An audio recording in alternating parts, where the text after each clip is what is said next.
সাভারের পরিত্যক্ত পৌর কমিউনিটি সেন্টারের সেই ভবনেই গত 7 মাস ধরে ঘাপটি মেরেছিল ছদ্মবেশী এক ভয়ঙ্কর খুনি। পুলিশের একদম নাকের ডগা থেকেই সে একে একে 6টি মানুষকে হত্যা করেছে। লাশ পাওয়া গেছে, 3-4 বার লাশ পাওয়া গেছে।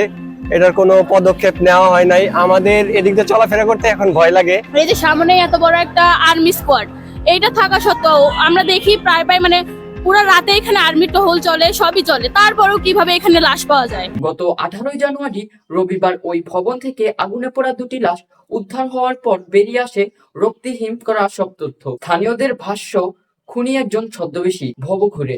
দিনের বেলা তাকে হয়তো সাভারের ব্যাংকে কলোনি বা লালট্যাগ এলাকায় উদ্দেশ্যহীনভাবে ঘুরে বেড়াতে দেখা যেত। কখনো বিড়বিড় করে কথা বলতো নিজের সাথে। সিসি ক্যামেরা লাগানো আছে, তো সিসি ক্যামেরা লাগানো সত্ত্বেও এখানে কিভাবে এত বড় একটা ঘটনা ঘটে যায়। আবার সামনে আর্মি ক্যাম্পের এখানে অলওয়েজ আর্মিরা টহল দিতেছে, পাশে আবার প্রেস ক্লাব আছে।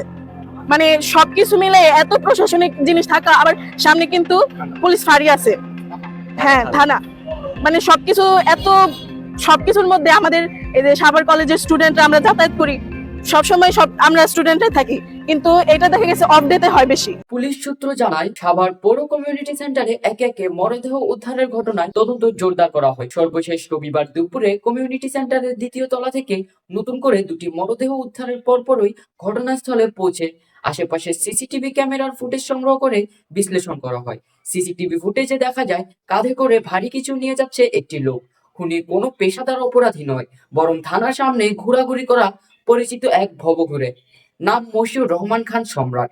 18 জানুয়ারি রবিবার বিকেলে 3:30টার দিকে মশিউর রহমান খান সম্রাট ওরফে সাইকো সম্রাট নামের ওই ব্যক্তিকে আটক করা হয়। সাভার মডেল থানার অফিসার ইনচার্জে আরমান আলী জানান, ঘটনাটি অত্যন্ত স্পর্শকাতর। সিসিটিভি ফুটেজ ও অন্যান্য পারিপার্শ্বিক তথ্যের ভিত্তিতে সন্দেহভাজনকে শনাক্ত করে আটক করা হয়েছে।